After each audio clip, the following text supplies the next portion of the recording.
xiyyeeffatee jira. Haala yeroo ilaalchisee ibsa koree fala barbaaddu musliimoota irraa kenname. Waadaa keenya haaromsinee dirqama keenya bahanna. Itiyoophiyaan yeroo dheeraadhaaf biyya fayyadama walqixxummaa hin qabnee fi miidhaarra deemuudhaan boodatti hafiinsaa fi walitti bu'iinsa keessootiif saaxilamte.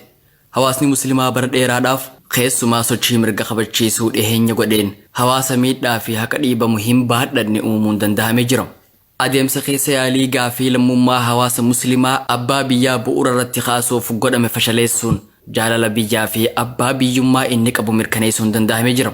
Akkuma hawaasa biyya isaa jaalatuu fi qajeelaa tahee hundaaf ife tokkummaa Itiyoophiyaa eegsisuuf tahee guddina sii mirkaneessuuf hawaasni musliimaa ol aantummaa yaadaa fi amalaa akka qabu sochiilee dabraniin garsiisee jira. Yeroo dabre keessatti koreen fala barbaadduu shira hawaasa musliimaa irratti xaxame fashaleessuuf ummata Itiyoophiyaa hundaa wajjiin keessattuu musliimoota wajjiin ta'uudhaan qabsoo hadhooytuu gaggeessuun milkii biyyattii har'a argame keessatti gahee ol aanaa taphate. Sochii godhameenis haala musliimoonni amantii isaa bilisaan gaggeeffatu uumuun danda'amee jira. Kana hordofee musliimoonni gulantaa mirga isaanii gaafachuurraa gara mirga isaanii kabachiisuu fi ijaarsa biyyattii keessatti ashaaraa lakkoofsa isaaniin madaalu kaayutti cahan. Kallattiin koree fala barbaadduu fuulduraas shira musliimoota gara gulantaa mirga gaafachuutti deebisuuf xaxamu fashaleessuun carraasaa boruu kan ifiin murteessu mirga isaa kabachiisee ijaarsa biyyaa keessattis gumaacha lakkoofsa isaa madaalu kennuu akka danda'u godhuudha. Kanaafuu koreen fala barbaadduu madda shira diinaa kan yeroo dabre keessa musliimoota miidhaaf saaxilan barbaadee goggeessuu irratti hojjeta. Keessumaa qabatama amma jiru keessatti jijjiiramni musliimoonni galmeessisan bilisummaa fi badhaadhina ummata Itiyoophiyaa guutuu fi biyyattiidhaaf gaheen isaa guddaa waan ta'eef humni kabajamaan kun kallattii inni itti firii buusuu danda'u keessa seensisuu fi hanga dhumaatti obsaan akka itti fufu godhuu gaafata. Musliimoota ajandaa xixiqqoon khiyya'uun dhimmootii bu'uura hiika qaban irratti xiyyeeffatee akka hin hojjenne godhuun hoggansa dhabsiisuun akkasumas mazhabaa fi sabaan adda qooduudhaan akka maqaa wal balleessu godhuun akka musliimoonni carraaqqii bara dheeraadhaaf godhe firii isaa hin haammanne shira qabatamaan godhamaa jiru. Kana hubachuudhaan amala gaarii fi karaa qaroomeen adeemsa bilisummaa fi haqaa musliimoonni jalqaban galmaan gahuu barbaachisa. Kanaafuu wantoota armaan olitti dubbanne mirkaneessuudhaaf hojiiwwan armaan gadii haala wal hordofeen ni hojjenna. Yeroo kamuu caalaa warra hawaasa musliimaa mazhabaa fi sabaan qooduu barbaadan saaxiluudhaan tokkummaa cimsuun milkiiwwan hanga irraatti galmeeffaman akka hin bannee fi dhaloota dhufutti akka dabruuf akkasumas milkiiwwan haaraas galmeessisuuf warraaqsa ummataa walitti fufaa fi waaraa uumuu bu'aalee keenya eegsisuu kan dandeenyu ammoo hawaasa cimaa gaaraa hanga dakaatti gurmaawee mirga isaa kabachiisee biyya isaa waliin jaaruu keessatti gahee isa madaalu taphatu uumuudhaani.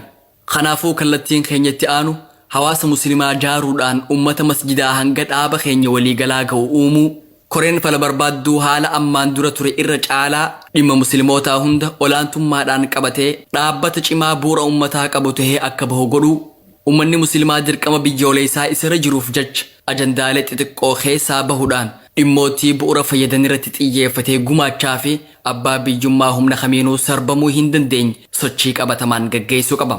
Kanaafuu maxxantummaa fi kallattii warra kaanii hoo'isuu keessaa baanee kallattii teenya sirreessuudhaan kaayyoo waliigalaa uumuu hojii hunda keessattuu poolisii tarsimoo fi kallattii hojii irratti dhiibbaa mul'atu uumuudhaan seeraa fi hojii musliima adda baasee miidhuu dhaabsisuudhaan fayyadama haqaa sirritti mirkaneessuu ummanni musliimaa qabatama keessa jiruu fi miidhaa irra gaheef oduu sobaa ilaalcha wal makataa fi ilaalcha jibbaa meeshaa tahee tajaajilu diiguudhaan haasawaa fi ilaalcha biyya keenya waloo waliin ijaaruu dandeessisu bakka buusu dhaabbanni musliimaa cimaan kan amanamtummaa isaa hawaasa musliimaatiif godhe hoggantoota ga'umsaa fi bilchina qabaniin hogganamu beekumsaa fi amala islaamaatiin jaarame haala eenyummaa musliimaa kan seenaa ilaalcha keessa galcheen haala loogummaa mazhabaa fi ilaalcha irraa bilisa taheen musliima hunda kan tajaajilu uumuu hawaasni musliima biyyattii kan walakkaa ol ta'u masjidaa fi bakka hojii amantii isaa itti gaggeeffatu umrii isaa guutuu akkuma kadhatetti jira.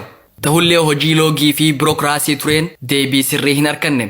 Gara fuulduraatti haala lakkoofsa musliimaa madaaluun fayyadama haqaa kan mirkaneessu gaafiin dhaabaa fi bakkaa deebii akka argatu gochuu bu'aa hawaasa musliimaa eegsisee turuu fi qormaata fuulduraa milkiin dabarfachuuf qabsoo adda hin cinne keessa seenuun barbaachisaa ta'uu ni amanna. Kanaafuu koreen fala barbaadduu sochiitti aanu musliimoota hunda haala hirmaachiseen yeroo isaatii fi humna isaa hunda kannee hojjechuuf murteessee jira. Kanaafuu uummanni musliimaa filannoo jiru hunda fayyadamuudhaan if qopheessee eegee kallattii koricharraa kan nama hordofee sochii hojiitti hiiku akka raawwatu yaamicha dhiheessina. Maddi rakkoo kana hundaa dadhabina iimaana keenyaati. Rakkoo amala keenyaa fi qaawa yookiin hanqina beekumsa keenyaa waan ta'eef hawaasa taqwaa fi ikhlaasaan jaarame amala gaariin guutamee fi hubannoo islaamaa sirrii qabu oomishu irratti hojjenna. Gubaa fi diigaan masjidoota afurii akkasuma qabeenya muslimtootaa kaleessa naannoo Amaaraa godina Baha Goojjaam magaalaa Mooxaa keessatti uumame olola jibbaa muslimaa yeroo dheeraadhaaf hojjetamaa turerraa kan dhufe ta'uun beekamaadha. Hojiiwwan kunneen hawaasa muslimaa adeemsa inni jalqaberraa isa hin deebisan. Miidhaa uumame ilaalchisee yaadachiisa armaan gadii ni dabarsina. Bulchiinsi naannichaa itti gaafatama fudhatee haala itti gaafatamummaa fi iftoomina qabuun dhimmichaaf akka deebi'e kan nu gaafanna. Sochii hamtuu majlisni seeraan alaa naannicha keessa jiru warra jibba islaamaa qabanii wajjiin hojjetu akka majlisni federaalaa dhaabsisuu fi hawaasni naannoo Amaaraa kan yeroo dheeraadhaaf akka majlisni bifa haaraan qindaa'u gaafataa ture akka ariitiin hojiirra ooluun yaadachiifna. Mootummaan naannichaa dhimmootii hanga har'aatti uumamaniif itti gaafatama fudhatee masjidootaa fi qabeenya muslimootaa gubataniif akkasuma diigamanii miidhaan irra gahe beezaa sirrii akka kafaluu fi baasii mataa isaatiin hojjetee akka kennu akeekkachiifna. Miidhaan kun kan inni uumame bu'aa labsii amantii jibba muslimootaa qabu dubbii jibbaa barsiisota amantii daangaa dabranii musliimoota irratti lola labsan chaanaalee TV dhaabbata amantii keessatti filmii miira kakaasuu fi akkasuma bu'aa ibsootii miira kakaasanii ta'uun beekamaadha. Kanaafuu Sinoodosii irraa jalqabee hanga dhaaba amantichaatti dirqama fudhatanii dogoggoricha akka sirreessan badii dhufteef ifatti dhiifama akka gaafatanii fi akka irra hin deebineef wabii akka kennan akeekkachiifna. Mootummaanis gulantaa aangoo mootummaa keessatti namoota dhuunfaa jibba islaamaa fi musliimootaatiin guutaman kanneen achi keessa seenanii ajandaa dhokataa gaggeessan qabee achi keessaa baasuudhaan tarkaanfii sirrii akka fudhatuu fi qaamolee dhimmicha irratti hirmaannaa qaban adda baasee tarkaanfii seeraa akka fudhatu gaafanna. Hawaasni muslimaa sochii mirgasaa kabachiisuu godhuutu irra jiraata. Kanaafuu mormii fi hiriira nagayaa fuulduratti walitti fufee godhamuuf uummanni keenya seeraa fi walqixxummaa eegee akka hirmaatu akkasumas qaamoleen haqaa fi dimokiraasiif quuqaman yaamicha loogii balleessuuf godhame kanarratti gahee isaanii akka bahatan ni gaafanna. Ulaagaalee seeraa guutamuu qaban guunnee Jum'aa fuuldura keenya jirutti hiriira nagayaa kan biyyoolessaa fi guutuu addunyaa kan goonu waan ta'eef hawaasni keenya hundinuu humna isaa guutuu fi amala gaariidhaan hirmaachuudhaan ashaaraa seena qabeessa akka kaayu gaafanna.